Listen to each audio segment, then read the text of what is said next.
रावण, रामायण का खलनायक, 10 सिर वाला राक्षस जिसकी प्रतिमा हर साल जलाई जाती है। लेकिन क्या रावण सिर्फ बुराई का प्रतीक था? कहानियां अक्सर उतनी सीधी नहीं होती जितनी दिखती हैं। रावण की छवि में कई परतें हैं। वह अपार ज्ञान का धनी था, वेदों का विद्वान, वीणा का कुशल संगीतज्ञ और लंका का सक्षम शासक। क्या वह सिर्फ डरावना राक्षस था या फिर ज्ञानी ब्राह्मण? क्या वह अपहरण करता था या भगवान शिव का समर्पित भक्त? सच्चाई शायद कहीं बीच में है। रावण की कहानी प्रतिभा, भक्ति और अहंकार से बुनी हुई है।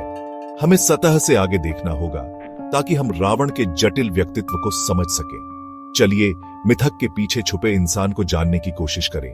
रावण विरोधाभासों से भरी एक शख्सियत था, यही उसे खास बनाता है।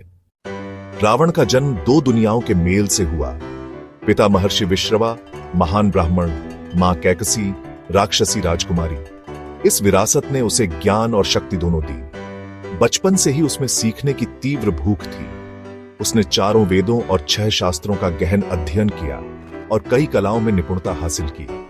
वह एक कुशल योद्धा, दिव्य अस्त्रों का झाता और लंका का समृद्ध शासक था। उसकी वीणा की धुनों से देवता भी मंत्रमुग्ध हो जाते थे। रावण कोई असंस्कृत राक्षस नहीं, बल्कि एक बहुमुखी प्रतिभा का धनी था। लेकिन यही गहरी विद्वता जब अहंकार से जुड़ गई तो उसकी त्रासदी की नींव बन गई। रावण की सबसे गहरी पहचान थी भगवान शिव के प्रति उसकी भक्ति। उसने शिव को प्रसन्न करने के लिए वर्षों तक कठोर तपस्या की। कैलाश पर्वत की घटना प्रसिद्ध है। रावण ने शिव को लंका लाने के लिए पर्वत उठाने की कोशिश की। शिव ने अपने पैर का अंगूठा दबाया, जिससे रावण पर्वत के नीचे दब गया। पीड़ा में भी रावण ने हार नहीं मानी। उसने शिव तांडव स्तोत्र की रचना की। उसकी भक्ति और काव्य ने शिव को प्रसन्न कर दिया। शिव ने उसे मुक्त किया और चंद्रहास नामक दिव्य तलवार प्रदान की। यह तलवार उसकी भक्ति और शिव की कृपा का प्रतीक थी। रावण के भीतर सबसे बड़ा दोष था अहंकार। वरदानों और शक्ति ने उसके घमंड को बढ़ा दिया। उसने सलाहकारों की अनदेखी की, खासकर विभीषण की। अपनी शक्ति के मद में उसने सीता का अपहरण किया। यह उसके अहंकार की चरम सीमा थी। यह प्रतिशोध और घायल अहंकार का परिणाम था, प्रेम का नहीं। रावण अपने कर्मों की गंभीरता को नहीं समझ सका, न ही विनाश के संकेतों को। युद्ध में हार और अपनों के पतन के बावजूद उसका घमंड नहीं टूटा। उसकी विद्या, तपस्या और वरदान सब उसके अहंकार के आगे निष्प्रभावी हो गए।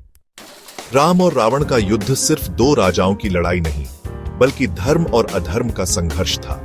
रावण की सारी विद्या, शक्ति और भक्ति सब अहंकार के कारण व्यर्थ हो गई। उसके 10 सिर जो ज्ञान के प्रतीक हो सकते थे, घमंड के प्रतीक बन गए।